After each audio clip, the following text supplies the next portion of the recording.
Assalamualaikum, salam hormat. Anda menyaksikan Malaysia Memilih bersama saya Haris Ashraf Hasnan.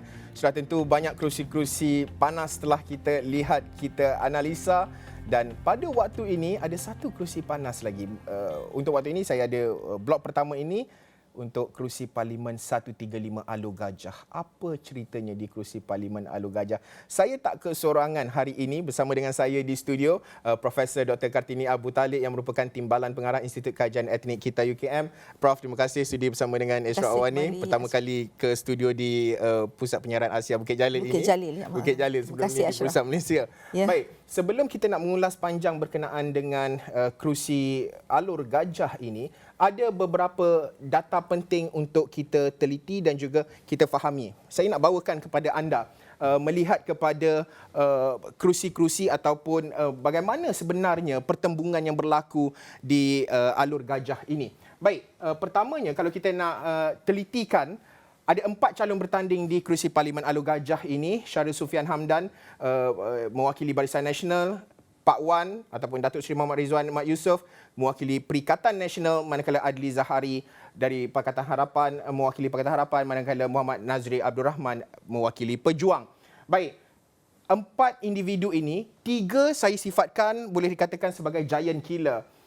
Di mana Syaril Sufyan Hamdan giant ataupun weightage-nya cukup besar lah, individu-individu yang mempunyai nama yang gah untuk bertanding di kerusi ini, bekas Ketua Menteri. Baik, pada PRU yang lalu, Pak Wan menang dengan majoriti 6,980 di bawah tiket Pakatan Harapan waktu itu, hampir 7,000, dan Barisan Nasional meletakkan Wong Nai Chi 22,000 undi, Muhammad Nazri Muhammad Aris mewakili PAS 6,135 undi. Baik, ini merupakan perkara penting untuk kita fahami dan juga kita teliti. Dari segi jumlah daftar pemilih di sini, jumlah majoriti iaitu di antara 18 berumur 18 hingga ke di bawah 49 tahun ini, 18 hingga 49 mewakili majoriti yang cukup besar di kerusi Parlimen Alor Gajah ini. 30 hingga 39 tahun, 21 hingga 29 tahun di sini. Ini merupakan angka yang cukup besar yang mungkin akan membawa perubahan dan juga bagaimana impaknya di kerusi Parlimen Alor Gajah. Pelbagai perubahan berlaku di kerusi Parlimen Alor Gajah dan kita nak telitikan berkenaan dengan kerusi ini. Okey, baik. Sebelum kita nak menganalisis ataupun melihat dengan lebih mendalam berkenaan dengan kerusi Parlimen Alor Gajah ini, suka juga untuk saya bawakan perkembangan terkini di lapangan, Prof. Kita nak lihat dahulu, saya nak bersama dengan rakan saya, Syuhada Abdul Kadir, yang mungkin telah pun bersedia. Syuhada dari Dataran Keris, rindu saya dekat Alor Gajah. Mungkin Syuhada boleh bawakan perkembangan kempen dan juga bagaimana melihat daripada sentimen penerimaan pengundi dan juga terutama melibatkan 3 individu yang namanya cukup besar di Melaka itu. Syuhada. Baik, terima kasih Haris. Betul, kerusi Parlimen Alor Gajah ini merupakan kerusi yang paling menarik di Melaka ini untuk kita saksikan apa turnout-nya, apa keputusannya pada esok, pada hari pengundian esok. Dan seperti yang disebutkan tadi, memang kita ada 3 calon, walaupun 4 akan berlaku pertembungan 4 penjuru, tetapi 3 calon ini daripada Barisan Nasional, daripada Perikatan Nasional dan juga daripada Pakatan Harapan, namanya cukup besar, namanya cukup gah, walaupun Syaril Sufyan Hamdan yang dipertaruhkan Barisan Nasional bukan berasal daripada Melaka ini, tetapi namanya cukup besar di dalam Parti Barisan Nasional dan sudah pasti itu menjadi pertimbangan penduduk-penduduk dan juga pengundi-pengundi, lebih kurang 93,000 pengundi di kawasan Parlimen Alor Gajah ini, yang mana selain Syaril Sufyan, Adli Zahari kita tahu rekodnya sebagai mantan Ketua Menteri Melaka di bawah pemerintahan Pakatan Harapan sebelum ini amat baik, dan juga penyandang kerusi ini juga Datuk Seri Muhammad Rizwan Yusof daripada Perikatan Nasional, rekodnya juga sepanjang 5 tahun di kawasan Parlimen Alor Gajah ini. Kalau apabila saya berjumpa dengan pengundi-pengundi dan rakyat-rakyat di Parlimen Alor Gajah ini, mereka tidak kuranglah saya dengar cerita-cerita negatif tentang penyandang kerusi parlimen ini, kerana mereka mengatakan Datuk Seri Muhammad Rizwan yang lebih mesra disapa dengan gelaran Pak Wan itu, rajin, turun padang, mudah membantu rakyat-rakyat dan juga pengundi-pengundi di kawasan Parlimen Alor Gajah ini. Walaupun Parlimen Alor Gajah ini banyak kawasan-kawasan luar bandar di kawasan Parlimen Alor Gajah ini, yang mana kita tahu di Melaka ini ada 3 sahaja daerah, Melaka Tengah, Jasin dan Alur Gajah. Alur Gajah ini walaupun berdekatan dengan pintu masuk ke Melaka, saya pasti kalau Haris datang daripada arah Kuala Lumpur nak ke Melaka ini, Haris akan sampai ke Alur Gajah dahulu. Selain Plaza Tol Alur Gajah, Plaza Tol Air Keruh itu juga merupakan di bawah kawasan Parlimen Alur Gajah, yang mana Don Durian Tunggal antara don pertama yang akan kita jumpa apabila memasuki Plaza Tol Air Keruh itu, dan Don Durian Tunggal terletak di bawah Parlimen Alur Gajah. Dan kalau bercakap soal sentimen ataupun apa yang rakyat ataupun pengundi di Parlimen Alur Gajah ini mahukan, sebenarnya ada 3 isu utama. Yang pertama adalah soal infrastruktur, yang mana kawasan Alur Gajah ini memang tidak asing lagi dengan isu banjir di negeri Melaka ini. Apabila tiba musim banjir ataupun hujan lebat, kawasan Alur Gajah ini merupakan kawasan pertama yang akan terjejas dengan banjir. Dan ketika ini juga satu PPS yang masih lagi aktif, masih lagi dibuka di Melaka ini berada di bawah kawasan Parlimen Alur Gajah. Itu isu pertama. Isu kedua adalah isu kos sara hidup. Sudah pasti bukan sahaja di Alur Gajah, di seluruh negeri Melaka juga terkesan dengan isu berkenaan. Dan yang ketiga adalah isu pembangunan, yang mana mereka katakan bahawa Alur Gajah ini, seperti saya katakan tadi, Alur Gajah ini merupakan pintu masuk ke negeri Melaka. Tetapi di Alur Gajah ini tidak ada banyak projek-projek berskala besar, yang mana projek-projek berskala besar hanya tertumpu di kawasan Bandar Melaka.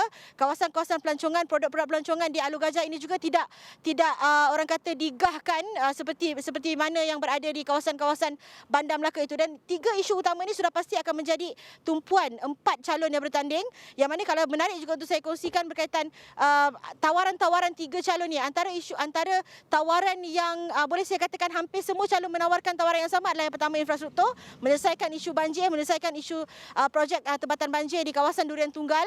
Yang kedua adalah isu pendidikan. Boleh dikatakan keempat-empat calon ini menawarkan antara tawaran individu yang ditawarkan mereka adalah untuk memberikan projek tuition percuma kepada anak-anak B40 di kawasan Parlimen Alur Gajah ini. Dan sudah pasti, saya pasti itu akan menarik perhatian pengundi-pengundi.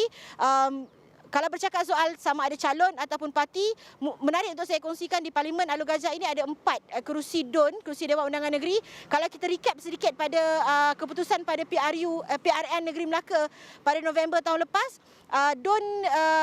hanya DUN asahan yang boleh dikatakan sedikit selesa dengan walaupun 4 DUN ini dimenangi oleh wakil rakyat daripada Barisan Nasional, tetapi hanya DUN asahan yang mencatatkan majoriti lebih 2,000. Manakala 3 lagi DUN, iaitu DUN Durian Tunggal, DUN Macap, dan juga DUN Rembia, majoritinya bawah 1,000. Jadi mungkin dengan pertambahan pengundi baru, lebih kurang 20,000 pengundi baru di kawasan Parlimen Alur Gajah ini, jadi kita memang sangat menarik untuk kita saksikan apa turnout ataupun keputusan pada hari pengundian esok, Haris. Okey, baik. Syuhada Abdul Kadir dari di Alur Gajah sebenarnya membawakan perkembangan pertemuan politik yang bakal kita saksikan, dan penduduk di Alur Gajah akan menentukan siapa yang akan menang di kerusi tersebut. Terus bersama Prof Kartini, bercakap soal kita nak tengok calon lah dulu. Ya. 4 calon ini, nama 3 daripadanya boleh dikatakan sebagai heavyweight lah, calon yang namanya gah lah. Ya. Walaupun Syahril, seperti Syuhada kata tadi, Syahril Hamdan bukanlah orang Alur Gajah, Ya. tetapi namanya di dalam Barisan Nasional membawa perwatakan generasi baharu Barisan Nasional itu, pendekatan anak muda itu luar biasa. Melihat kepada calon-calon di Alur Gajah, Prof. Okey.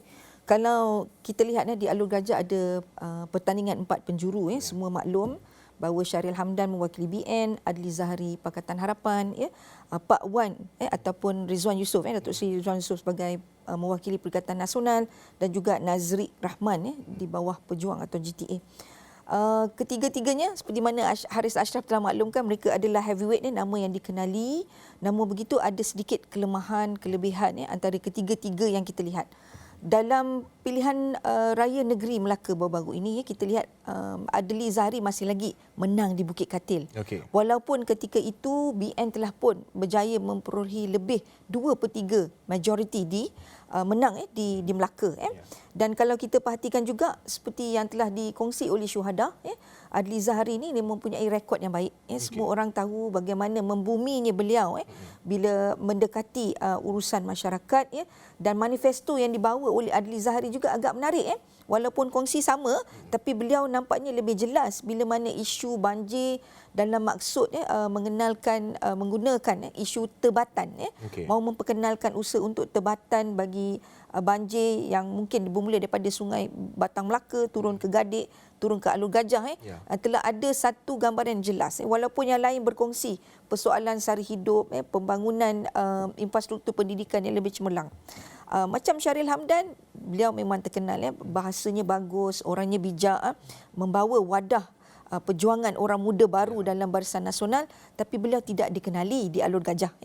Mungkin kempen BN, kalaulah kempen BN itu berkesan untuk meyakinkan ramainya pengundi muda, yang kohort umur kita telah perhatikan daripada umur 21 hingga 29, 30 ke 39 mempunyai pengundi yang saluran cukup ramai di Melaka, maka di situ mungkin ruang untuk Syahril Hamdan muncul dan tampil untuk menang. Kalau memandangkan kepada keputusan Pilihan Raya Negeri Melaka, dalam Alur Gajah ini ada 4 saya kira don yang sangat besar, iaitu N06 Rembia, N07 Gadik, N08 Macap Jaya dan juga N09 Durian Tunggal.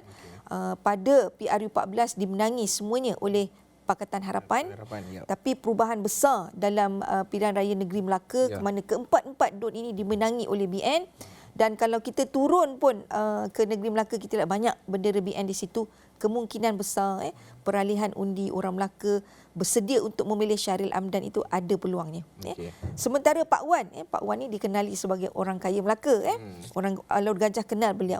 Orang lama, orang dikenali. Cuma ada sentimen di mana bila beliau lompat daripada BN kepada bersatu di bawah payung Pakatan Harapan, kini keluar daripada Pakatan Harapan, membawa sendiri di bawah Perikatan Nasional. Ada juga sentimen, perlukah memilih katak? Itu perkara-perkara gitu mungkin menjadi persoalan kepada orang Alur Gajah untuk memilih sama ada mahu mengekalkan Pak Wan walaupun membawa karisma yang bagus. Dia dikenali sebagai orang kaya, sering suka membantu rakyat di Alur Gajah. Namun perkara-perkara begini, sentimen yang kecil ini mungkin boleh mempengaruhi. Jadi kita akan nampak kerusi panas di Alur Gajah ini, pertembungan besar antara 3 calon, iaitu Syahril Hamdan, Adli Zahari dan Pak Wan. Mungkin Nazri Rahman kita tidak mahu memperkecilkan keupayaan pejuang kerana ada di belakang tabirnya adalah Tun Mahathir. Cuma di sini kita nampak 3 yang terbesar. Bukan lagi persoalan BNPH, tapi adanya Pak Wan yang juga boleh menjadi sebab kepada persoalan undi pecah yang mungkin memberi kelebihan kepada BN ataupun Pakatan Harapan. Adli Zahari bagaimana melihat bekas Ketua Menteri ini? Adli Zahari ini macam saya katakan tadi, dia menang di Bukit Katil. Maknanya dalam keadaan gelombang besar perubahan kepada Melaka pada Pilihan Raya Negeri Melaka, Adli masih tetap utuh. Dan kemungkinan besar Alur Gajah mungkin berfikir untuk mahukan perubahan yang dibawa oleh Adli Zahari. Manifesto Adli Zahari kalau kita lihat dia lebih membumi, lebih jelas urusannya, lebih tepat dalam membantu persoalan kecil-kecilan, rincian kepada persoalan sara hidup. Dia jelas tentang bagaimana menyediakan bantuan kepada perusahaan kecil, SME. Kemudian persoalan penyelesaian pendidikan dari segi keperluan pendekatan pendidikan yang berteknologi tinggi, bersedia untuk itu. Dan lebih menarik lagi, semuanya mahu menawarkan tuition percuma. Dan semua maklum bahawa ibu bapa ni menghabiskan ratusan ribu untuk tuition, sebab semua mahu anaknya berjaya. Jadi tuition juga salah satu daya penarik. Namun kalau kita perhatikan, kelebihan itu mungkin ada kepada Adli Zahari. Okey. Sebenarnya menarik, banyak lagi kita nak menanalisis kerusi Alur Gajah ini. Mungkin secara ringkasnya lah, bagaimana Prof melihat impak yang akan dibawa oleh pengundi muda di Alur Gajah, kerana saya percaya, saya pernah belajar di Alur Gajah itu. Saya nampak mostlynya memang ramai warga emas yang tinggal kat sana, tetapi orang-orang mudanya di luar, di Lembah Kelang sebagai contoh, dan akan balik mengundi. Bagaimana sentimen Lembah Kelang itu akan melimpah membawa perubahan di Alur Gajah? Ramai yang agak skeptikal melihat kepada motivasi pengundi muda pulang balik ke kampung untuk mengundi. Namun begitu, kalau kita lihat yang tular baru-baru ini di Singapura, ramai rakyat Malaysia dari Singapura mahu pulang berpusu-pusu menjalankan tanggungjawab mengundi. Sementara di Melaka ada yang kata faktor UiTM. dilendu dan kita perhatikan pelajar-pelajar ini mungkin telah pun pulang ke kampung masing-masing sesuai dengan pendaftaran nama mereka di SPR di mana membuang undi. Mungkin itu juga ada faktor yang boleh mempengaruhi sama ada orang muda ini sejauh mana akan menentukan kemenangan besar di Alur Gajah. Kalaulah saya perhatikan trend orang muda, tak kisahlah di Melaka ke di Johor ke di Selangor pun mereka persoalan parti ni agak sukar memilih sebab calon ramai, 85% atau 85% adalah calon-calon muka baru. Dan promosi kepada banner ataupun kita panggil poster tak banyak macam dulu. Bila kurang, jadi ada sedikit kelemahan di situ, hambatan kepada orang muda. Siapa calon ini, siapa partinya. Yang mereka ingat dalam kepala hanyalah nama parti, sama ada BN, PN, PH dan juga Pejuang. Dari situ mungkin pengaruh sosialisasi, proses sosialisasi keluarga boleh menentukan dan mempengaruhi undi orang muda. Tapi orang muda dia suka pada calon muda lah. Mungkin di sini Syahril Hamdan mungkin mempunyai peluang yang besar. Extra credit di situ. Extra credit di situlah untuk Syahril Hamdan. Okey, baik, sudah tentu kita ada lagi satu kerusi yang kita nak teliti, kita nak fahami. Selepas ini saya akan bawakan bagaimana kita nak meneliti kerusi di Parlimen Pagoh. Kita berhenti rehat seketika, bersambung selepas ini.